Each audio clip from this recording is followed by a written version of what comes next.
কিন্তু একটা ঘটনা শোনাই, নূরের তাজাল্লি আর একজন দেখতে পাবে না, কিন্তু বুঝতে পারবে যে আমার পাশের ব্যক্তি নূর পেয়েছে, এটা বুঝতে পারবে। কোথা থেকে বোঝা যাচ্ছে? ওই সূরা হাদীদে বিসমিল্লাহির রহমানির রহিম يوم يقول المنافقون والمنافقات للذين آمنوا انظرنا نقتبس من نوركم قيل ارجعوا وراءكم فالتمسوا نورا فضرب بينهم بسور له باب باطنه فيه رحمة وظاهره من قبله العذاب। কথাটা ধ্যান দিয়ে শুনেন। আপনারা ভয় করছেন নাকি? পানি হচ্ছে? হোক। বিরক্ত লাগছে নাকি? আমার আল্লাহ বলেন, সেই দিন যারা মুনাফিক হবে, বেঈমান হবে, কাফের হবে, অর্থাৎ এক কথায় যারা জাহান্নামী হবে, তারা নূর পাবে না। যখন নূর পাবে না, তখন সে বুঝতে পারবে আমার ভাই, আমার চাচা, আমার বন্ধু, আমার ভাবি, আমার নানা, আমার নানি, আমার চাচিজি, আমার নানিজি, আমার মামিজি, আমার খালাজি নূর পেয়েছে, কিন্তু আমি নূর পেলাম না। তখন আস্তে আস্তে সে তার কাছে গিয়ে বলবে, নাকতাবিস মিন নূরিকুম, তুমি তোমার নূরের সঙ্গে আমাকে সঙ্গী বানিয়ে নাও, তাহলে তুমি আর আমি একই সঙ্গে জান্নাতে চলে যাব। যখনই উকি আবেদন করবে, ও আমার ভাবি, ও আমার চাচি, ও আমার খালামা, ওরে আমার ফুফি, ও আমার বন্ধু, ওরে আমার ভাই, ও আমার বান্ধব, তোমার সঙ্গে আমি চলাফেরা করেছি, আজকের দিনে তুমি আমাকে ছেড়ে চলে যাচ্ছ, এটা করিও না, বরং তোমার নূরের সঙ্গে আমাকে সঙ্গী বানিয়ে নাও। তো কোরআনে বলছেন, আল্লাহকে বলবেন, বল قيل ارجعوا وراءكم فالتمسوا نورا, যাও তোমরা ফিরে যাও, আমার পেছনে তোমরা আসবে না, খবরদার, কারণ আমি যেখান থেকে নূর এনেছি ওইখান থেকে নূর নিয়ে এসো। এটা দুইটা তাফসীর। নাম্বার 1, আমি পৃথিবীতে ছিলাম, নামাজ পড়েছি, রোজা রেখেছি, হজ করেছি, যাকাত দিয়েছি, আজকে আমি নূরের তাজাল্লি পেয়েছি, তুমি আবার পৃথিবীতে চলে যাও, আমল করে এসো, আমার রব তোমাকে নূর দেবে। আর দ্বিতীয় নম্বর বলতে চেয়েছে, নূরের মালিক তো আজকে আল্লাহ, আজকে তো সূর্যের আলো নয়, নূরের তাজাল্লির আলো, যে যে আমল করেছে সে পাবে, নচেত পাবে না। তুমিও আল্লাহর কাছে চলে যাও, আল্লাহর সঙ্গে তো তোমার কোনো দুশ্মনী নাই। তখনও ফিরে তাকাতে যাবে, ওর বিবেক বলবে পৃথিবী তো আর নাই, আমল করা যাবে না, আল্লাহ তো আমাকে নূর দেবে না। তখন ওর সঙ্গে দৌড়ে পুলসিরাতে গিয়ে সঙ্গী হতে যাবে। আমার রব বলছেন, বিসুরিল্লাহু বাবন, এরই মাঝে একটা প্রাচীর চলে আসবে দুইজনের মাঝে, আর একটা ছোট্ট মতো ফুটা থাকবে, তার ভিতর দিয়ে সে দেখবে, কি দেখবে?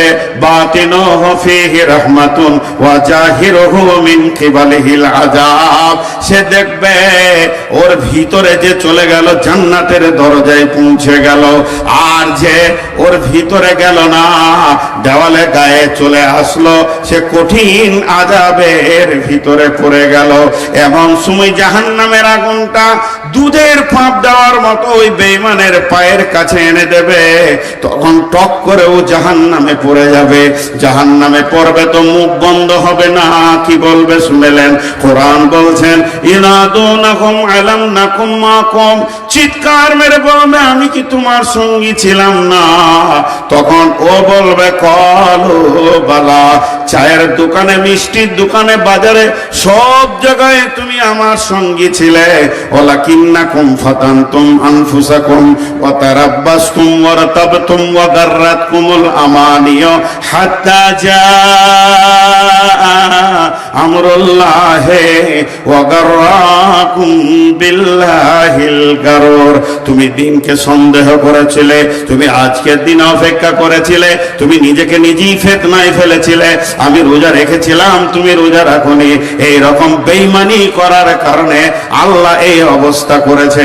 তখন আমার আল্লাহ আসমান থেকে চিৎকার মেরে বলবে, ও বেঈমান, ধোঁকাবাজ, চির ধোঁকার জায়গায় তুমি চলে যাও। আমি রব তোমার সঙ্গে যেমন তুমি আমাকে নিয়ে খেলেছ, আমিও তোমাকে নিয়ে খেলতে পারবো। ওদের কিয়ামতের মাঠে এক নম্বর আনন্দের জিনিস হলো আল্লাহর দেওয়া নূরের তাজাল্লি।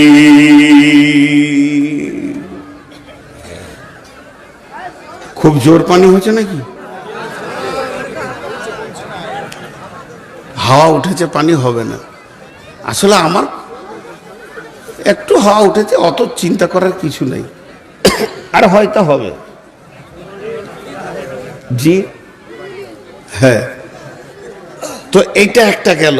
কিন্তু এটা সব থেকে মজার খবরটা দিয়ে দিই, সেটা হচ্ছে কি, একটা উদাহরণ দিব। এইখানে মুসল্লা রেডি করা হয়েছে যে এখানে মাগরিবের বা এশার নামাজ হবে, মাগরিবের নামাজ হবে। এখন জালসা শুরু হয়নি, তো ওখানে 200টা লোক আছে। এমন সময় আজান শুরু হয়ে গেল, তার মধ্যে 150টা লোক এসে কাতারে বসে গেল, 50টা উজু করার জন্য পুকুরের ধারে গেল। এখন আপনারা বলেন, যে 150টা এসে কাতারে বসলো তাদের পক্ষে কোনো সন্দেহ আছে যে এদের উজু নাই?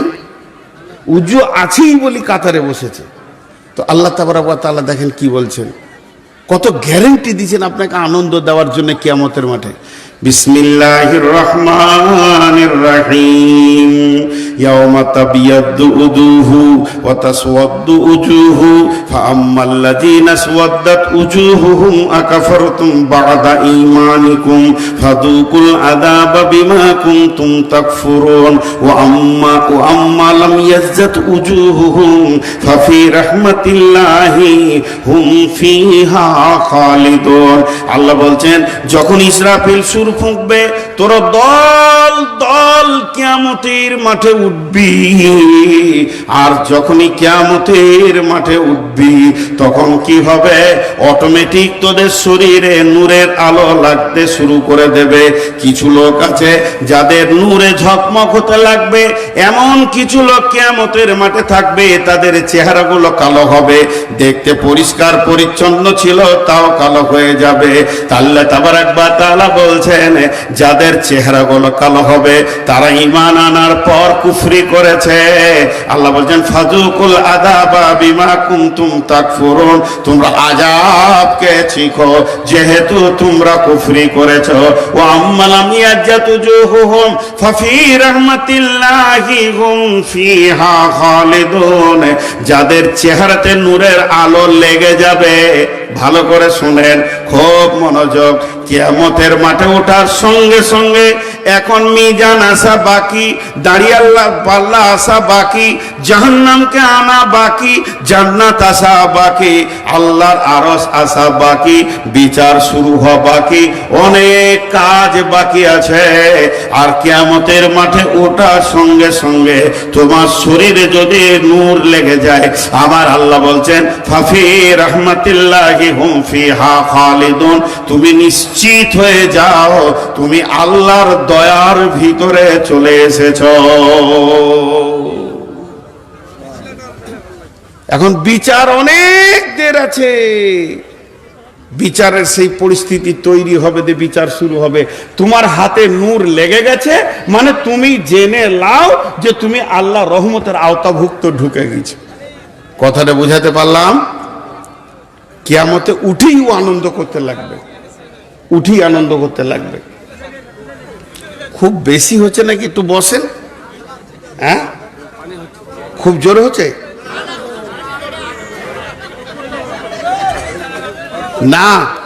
যদি আপনারা এই উঠা বসা ছাড়া ছাড়া করেন তো আমাকে তো এমনি খারাপ লাগবে। জি, বক্তার বক্তৃতাটা ভেঙে যাবে।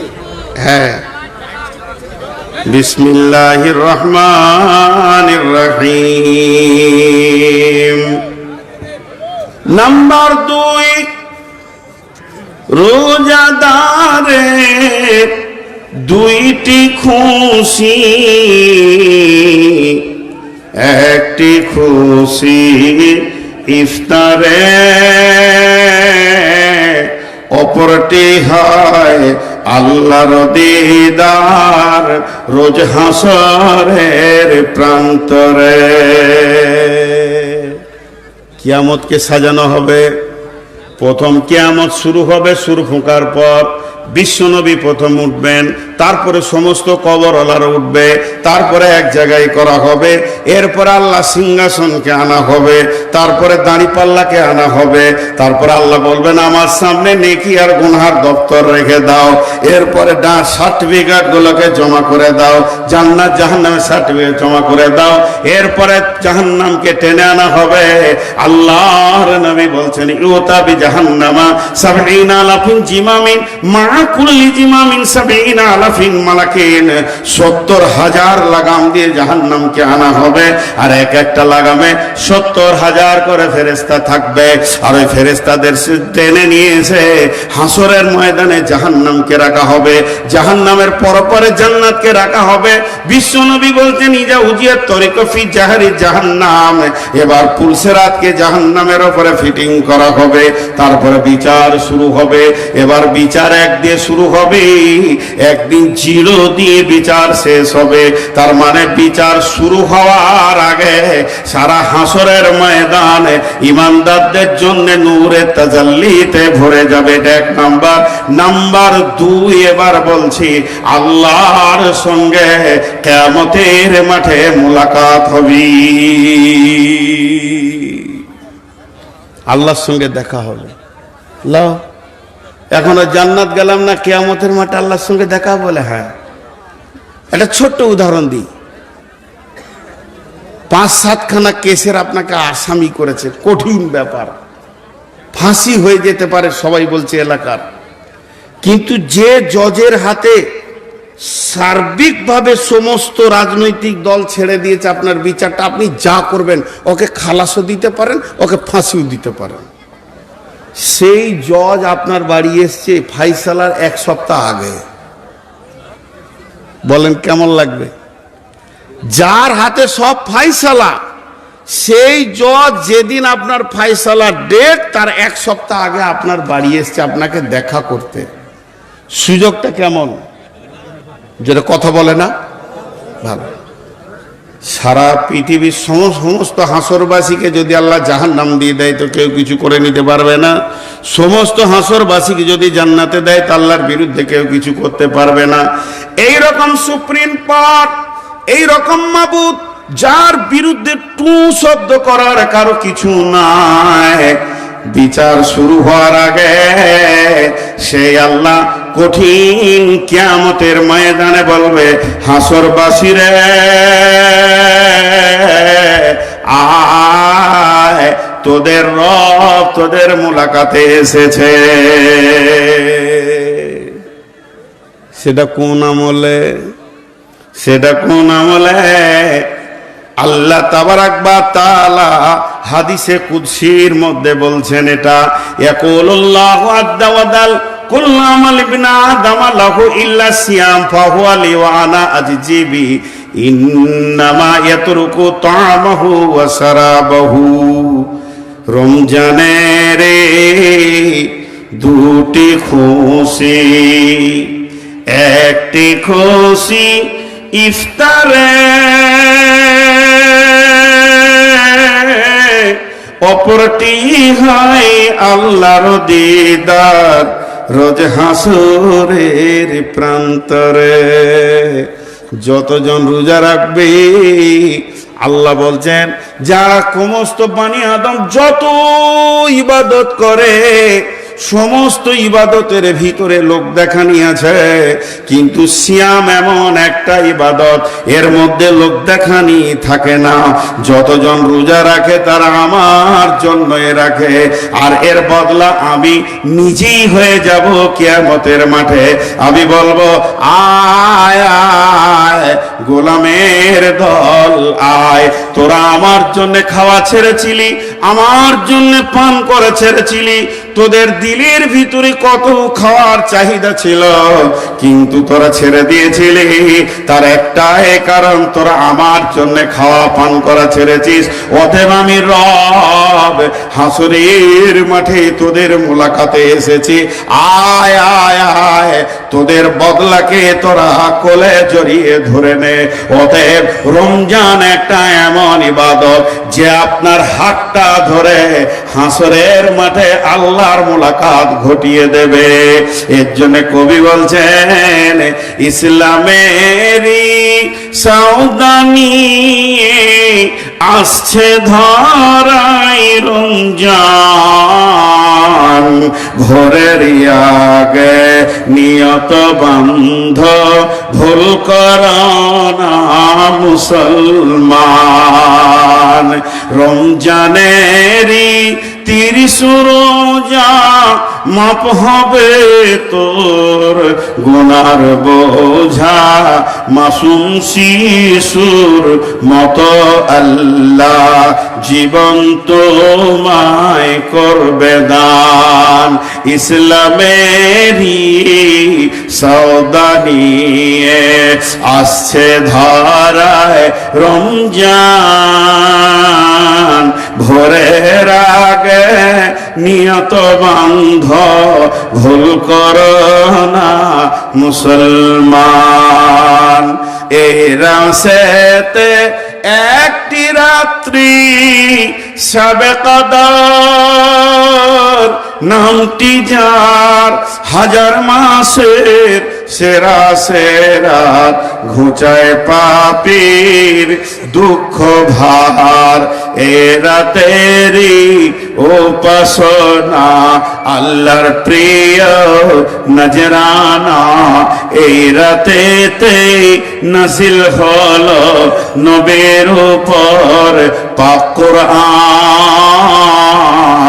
ভোরের আগে নিয়ত বান্ধ ভুল করো না মুসলমান।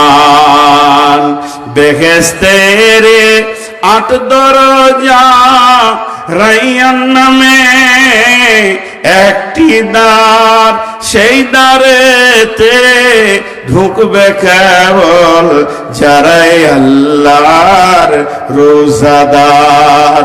রোজাদারের মুখে রাখেন মৃগনাভির খুশবু সুমান, তাই তো এদের এত আদর করেন আল্লাহ রহমান। ভোরের আগে নিয়ত বন্ধ ভুল করো না মুসলমান। তাহলে কিয়ামতের 2 নম্বর আনন্দ কি? যা, কিয়ামতের 2 নম্বর আনন্দ কি? আল্লাহর মোলাকাত। কিয়ামতের 2 নম্বর আনন্দ কি? আল্লাহ আমাদের সকলকে রোজা রাখার তৌফিক দান করুন এবং আল্লাহর সঙ্গে মোলাকাত করার তৌফিক দান করুন। তাহলে এটা কিয়ামতের দ্বিতীয় হলো। নাম্বার 3, কিয়ামতের দিন আনন্দ। 3 নম্বর আনন্দতে লাফাবে। কোরআন বলছেন এত লাফাবে, হাসরের ময়দানকে তোলপাড় করে দেবে। তাদের আনন্দ দেখে লোক ভাববে, আহারে কত কপাল ভালো, এরা কত নসিবওয়ালা। কঠিন কিয়ামতের দিনেও এরা আনন্দ করে। সেই 3 নম্বরটা কি? 3 নম্বরটা হলো ফাআম্মা মান উতিয়া কিতাবাহু বিয়ামিনিহি ফাসাওফা ইউহাসাবু হিসাবান ইয়াসীরা ওয়া ইয়ানকালিবু ইলা আহলিহি মাশরুরা। আল্লাহ যেদিন বলবেন ওয়াজিয়াল কিতাব ওয়াজিআ বিন নবিয়্যিন ওয়াশ-শুহাদা'i ওয়া কুদিয়া বাইনাহুম বিল হাক্কি ওয়া হুম লা ইউযলামুন। হাসরের ময়দানে বেশ কিছু এলান হবে। যেমন মাইকে এলান হয়, তেমনি হাসরের ময়দানে আল্লাহর তরফ থেকে, ফেরেশতার তরফ থেকে, মুমিনদের তরফ থেকে বেশ কিছু এলান হবে। তার মধ্যে এই এলানটা একটা হবে, এটা সূরা জুমারে আছে। আল্লাহ বলবেন, হাসরবাসী, তোমাদের আমলনামা রেডি হয়ে গেছে আমার কাছে, নিজের নিজের সার্টিফিকেট নিয়ে চলে যাও। কিন্তু সার্টিফিকেট নিতে আসলে তোমরা সঙ্গে নবীকে আনবে, আর আমল করেছো তার সাক্ষী আনবে, নিয়ে যাও। যারা জান্নাতি হবে হাসতে হাসতে যাবে। আল্লাহ বলবে সাক্ষী কই?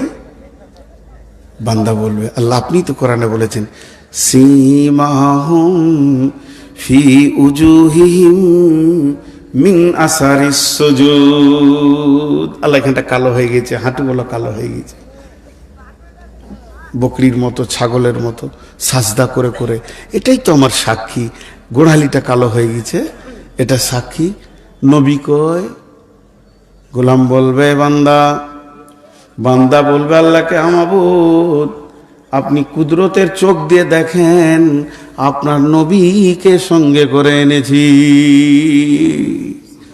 সুন্নতের চেহারায় আমি এসেছি। আমার খাওয়া উঠা বসা সব সুন্নতের তরিকায়, বেদাতে ছিল না। বিধায় আমার নবী আপনার নবী আমার সঙ্গে আছে। আল্লাহ হাসবেন। তো যাই হোক, 3 নম্বর খুশি হচ্ছে ডান হাতে সার্টিফিকেট। আল্লাহ বলছেন যখনই আমি ফাম্মা মান উতিয়া কিতাবাহু, আমি ওর আমলনামাটাকে বের করব, বের করে বলবো গোলাম তুমি ডান হাতে ধরো, আমিও ডান হাতে দিচ্ছি। যখন আমার রব ডান হাতে দিয়ে দেবে, সার্টিফিকেট পাবে, তো এমন লাফাবে, হাসরের ময়দানকে চিৎকার করে বলবে আমি সফল কাম, আমি সফল কাম। ও আমার আত্মীয়, ও আমার বন্ধু, ও আমার চাচা, ও এলাকাবাসী, সফল কাম, সফল কাম। ও আমার নানি, ও আমার দাদি, ও আমার প্রতিবেশী, আমি সফল কাম হয়ে গেছি। আমার রব আমাকে সফলতা দিয়ে দিয়েছে। আর এত লাফাবে হাসরের ময়দান, ইয়ানকালিবু ইলা আহলিহি মাসরুরা, সমস্ত আহাল বন্ধু বান্ধবের কাছে দৌড়ে বেড়াবে, নিজের সুসংবাদকে সে জানাবি। এর আনন্দ কি আনন্দ লয়? কথা বলে না। আর বলবেন কি করে? সে বলতে বলতে তো ক্লান্ত হয়েছেন আপনারা। জি, আর কত বলবেন? জি না, পানিতে মাটি। শোনেন, এই পানি যেটা হচ্ছে এটা তো সকাল থেকেই হচ্ছে। যখন আমি ধুলিয়ান থেকে বার হচ্ছি তখন থেকেই এরকম পিটপিট করে লেগে আছে। আর এই পিটপিট পানি হওয়াটা এটা আল্লাহর রহমত। আল্লাহর রহমত। গরম হবে না, মানুষ এতগুলো গ্যাদারিং হচ্ছে, কষ্ট হবে না। দ্বিতীয় নম্বর, বদরের যুদ্ধে, ওহুদের যুদ্ধে পানি হয়েছিল, তবে এটা আল্লাহর রহমত। এরপর আল্লাহ পানি দেবেন, পানির প্রয়োজন আছে। তো পানির প্রয়োজন, যারা চাষ করেছে ওদেরকে জিজ্ঞেস করেন, সাবমার্সেল আর শ্যালো চালিয়ে কি কষ্ট পেয়েছে। তো যাই হোক, আল্লাহ যেটা করবেন ওটাতেই খুশি। মুমিন আল্লাহ ওটাতেই খুশি হবে, আলহামদুলিল্লাহ। এখন যদি ঝমঝম করে পানি নেমে ভিজে যায় তো ফের আলহামদুলিল্লাহ। জি, আমার লাইফে 3টে ঘটনা ঘটেছিল, একই ঘটনা 3 বার ঘটেছিল। তো একটা ইসলামপুর, উত্তর দিনাজপুর ইসলামপুরে আকাশে মেঘ উঠে গেছে, লোক 10,000 বসে আছে। আমি খালি বললাম একবার সবাই ধ্যান করেন 2 মিনিট কি 1 মিনিট, মনে মনে দেখেন তো আপনার ইচ্ছা ছিল না অথচ ভিজে গিয়েছেন। এরকম ঘটনা জীবনে ঘটে কি ঘটে না? ইচ্ছা ছিল না ভিজবো, কিন্তু ভিজে গিয়েছেন। আবার দেখবেন কেউ মা বাপের জন্য ভিজেছেন, কেউ চাষের জন্য ভিজেছেন, কোনো জন্যে। তো আজকে সবাই আল্লাহর জন্য ভিজেন। তো একবার বলছে উঠবো না, শুরু হয়ে গেল বায়ন। 2 ঘন্টা পানিও হলো, বায়নও হলো, একসাথেই দুটোই হলো। তো অসুবিধা কি হলো? ভিজেছি তো, রূপ তো চেঞ্জ হয়ে যায় নাই যে মানুষ ছিলাম ছাগল হয়ে গেছি, তা তো হয় নাই রে বাবা। তো ভিজলাম, একটু ভিজাটায় তো কি আছে। জি, এখন যদি একটা বড় 2.5 কেজি মাছ উঠে যায় পুকুরের মাঝে, মোড়ে ভেসে যায়, তো কটা লাভ মারবে দেখবেন? পাবে তো একজন। হ্যাঁ, আর একটা আল্লাহর জন্য, জান্নাতের জন্য এই লক্ষ্যটা একবার ভিজবে তো কি হলো? বাড়িতে যে কাপড়টা চেঞ্জ করে নেবো, ঝামেলা শেষ। তবু তো আল্লাহকে বলতে পারবো আল্লাহ তোমার জন্য 1 রাত ভিজেছিলাম। এটা কি নতুন কথা হলো নাকি? ছাগল পানি ছিপছিপ করে দিলেই চিল্লাই, বেচয়েন মানে প্রাণী, ময়দান কাঁপিয়ে দেবে আর কি। তা মানুষ অমন কেন হবে রে বাবা? একটু ভিজেছে, যাই হোক। এরপরে জি, রাগ করছেন নাকি আমার কথা? দাঁড়া, একটু পানি খাই। আমাকে পিয়াস লাগে না গো। আমি যদি আমার সুগারটা বলি অবাক হবেন, 488 সুগার। এখন একটু কমেছে, 400 ধরতে পারেন, ওটা একটু টেস্ট করেছি। তো এরপরে বকছি, মানে আমার জিভটা শুকিয়ে যাচ্ছে। আমি পানি তো পিয়াসের জন্য খেয়েছি না, খালি জিভে নিচ্ছি।